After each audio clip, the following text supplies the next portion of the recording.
السلام عليكم ورحمة الله وبركاته. بسم الله الرحمن الرحيم. اللهم صل وسلم وبارك على سيدنا محمد وعلى آله وصحبه أجمعين. يا صباح الخير على كل إخواتنا وحبايبنا ومتابعينا جوه مصر، وكل إخواتنا وحبايبنا ومتابعينا خارج مصر.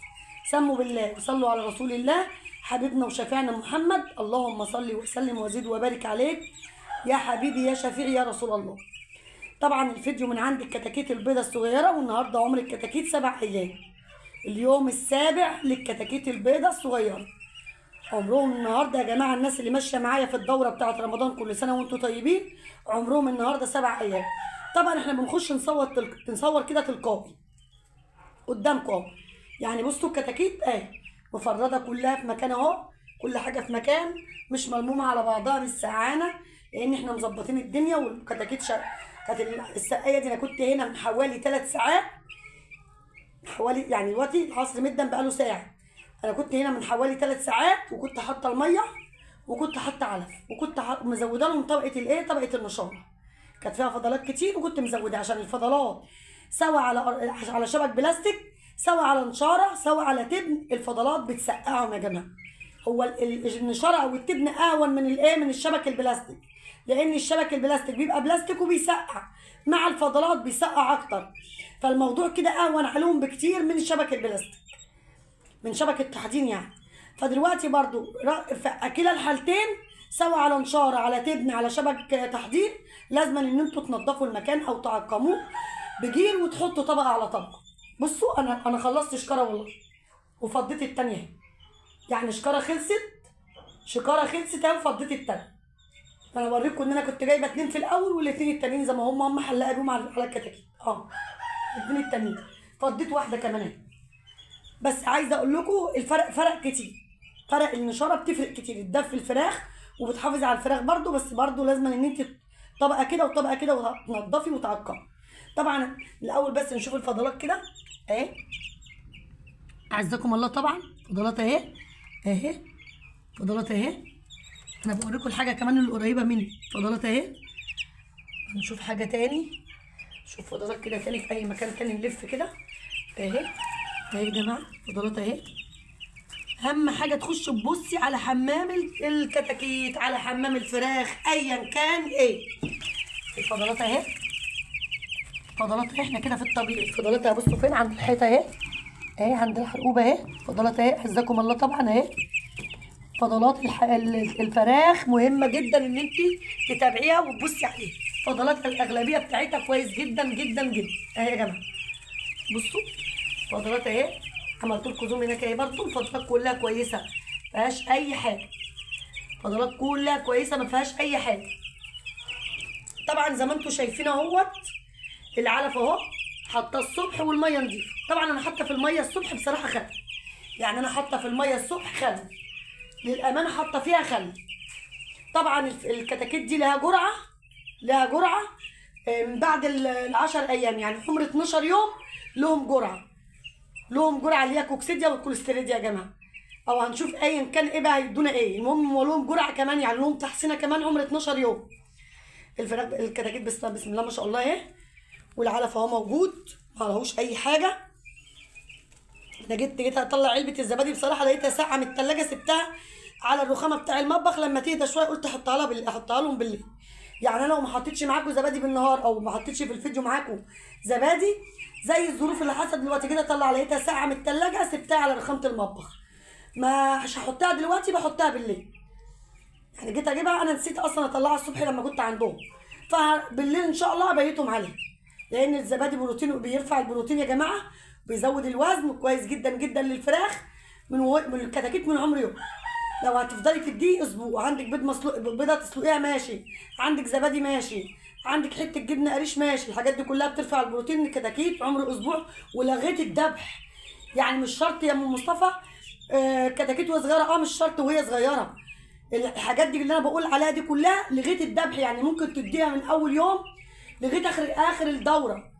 لو كل اسبوع حتى علبه زبادي، كل اسبوع بيضه بيضتين، في كل يومين بيضه ولا بيضتين، كويس جدا. حته جبنه قريش فاضت منك في الثلاجه مثلا وريمت كده ومش حلوه، هاتيها حطيها على شويه علف، ما ترميش حاجه. الحاجات دي كلها كويسه جدا، وبترفع البروتين عند الكتاكيت وعند الفراخ الكبيره.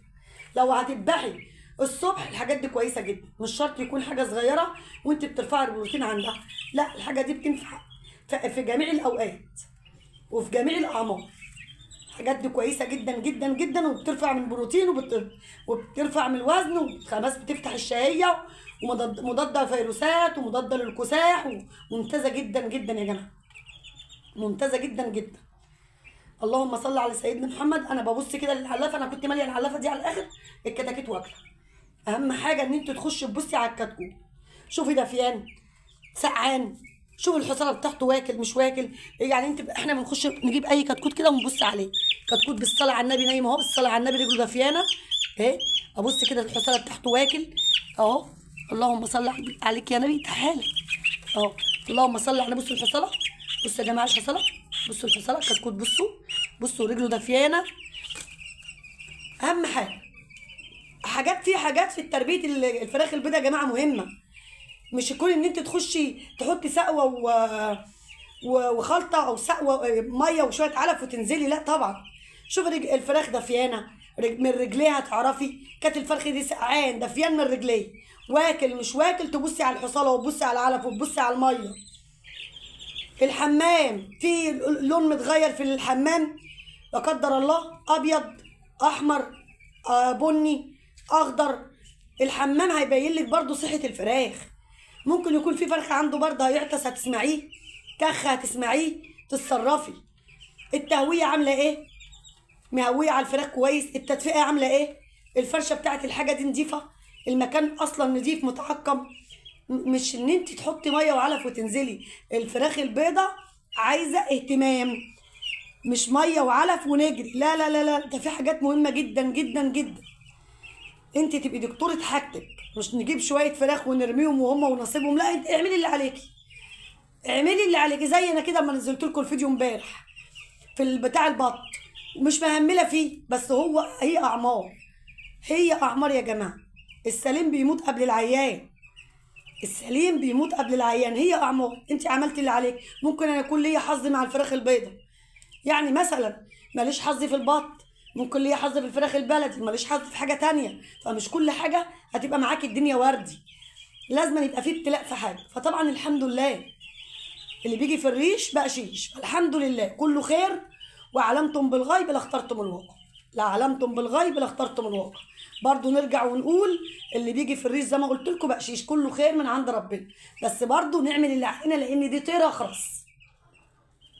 برضو نعمل حاجه تعبت عندي جبت لها علاج ما خفتش، خلاص عملت اللي عليا، اعتنيت بيها، بس قدام ربنا عملت اللي عليا. انت لما بتعي مش بتروحي تكشفي؟ والشافي العافي مين؟ الدكتور سبب، الدكتور سبب. الشافي العافي ربنا. ما هملتيش ابنك تعب، ما هملتيش فيه، خلصتي ذمتك من ربنا ورحتي على ايه؟ كشفت عليه جبت له علاج. برضو الشافي العافي الله، برضو عاملك الفراخ والبط زي البني ادمين بالظبط. دي طير، البني ادم ممكن يتكلم، الفرخ مش هيتكلم، البطه مش هتتكلم. فشوفي الحاجه اللي ناقصه حاجتك واعمليها. والطعم ده بتاع ايه؟ بتاع ربنا. الطعم دي في الاول وفي الاخر بتاع ربنا، بس كده. طبعا عشان ما نطولش الفيديو عليكم كده في شويه كلام، بس برضو كلام مهم للي يسمع واللي يستفيد. الفرخ اللي كنت بقول لكم رجله بتوجعه، جيت ابص على فضروب ما لقيتش عندي، يعني جيت ابص على فضروب ما لقيتش عندي. فان شاء الله بامر الله قلت لابني يا مصطفى وانت جاي من الدرس هات لي ايه؟ علبه فضروب من الصيدليه البشريه، عشان عندي فرخ كده مش قادر يمشي على رجله، باين ان هو ده. بصوا بصوا يا جماعه، بصوا هو ده بصوا بصوا، هو اصلا خس وبالتالي ما بياكلش وما بيشربش ومش قادر يمشي على رجله. برضه هعمل اللي عليا، اجيب علبه فضروب واديله قطره بقه، يعني حاجه زي كده هتديله قطره بقه. وبرضه هنرجع ونقول عالجنا العيان نعالج السليم، يعني احنا هنحط قطره بق الفرخ التعبان المكسح دي خالص، هنحط له قطره تلقائي بقه. وهنيجي على السقايه ال4 رتل نحط فيها قطره ولا 2 كوقايه للكل، كوقايه للكل. مش تعالجي العيان وتسيبي لا عالجي كله، هو كده كده بياكل معاهم وبيشرب معاهم. والله اعلم برضه ممكن ما يكونش كساح، بس احنا هنديه كوقايه. ممكن يكون الزنق هو جاي اصلا كده، لانهم يا جماعه ما بيجوا يفرزوا بيحدفوا الكتاكيت كده، مش عارفه ليه بيحدفوهم كده. فممكن يكون هو اصلا جاي كده، هو مزنوق جاي الله اعلم، من عندهم من عندي، عشان ما شفتش، العلم عند الله. فخير، فكله خير. طبعا زي ما انتم شفتوا حطينا زي ما قلت لكم خل على الميه، وكنا منضفين المكان من 3 ساعات، والعلف موجود وكل حاجه موجوده. ودي الفيديو بقى بتاعنا كان النهارده. يا رب الفيديو يكون عجبكم ونال رضاكم. بس بالله عليكم اللي شاهد الفيديو يحط لنا اللايك فضلا وليس امرا، يبقى جزاك الله كل خير. اشوفكم على خير واشوفكم في فيديو جديد، والسلام عليكم ورحمه الله وبركاته.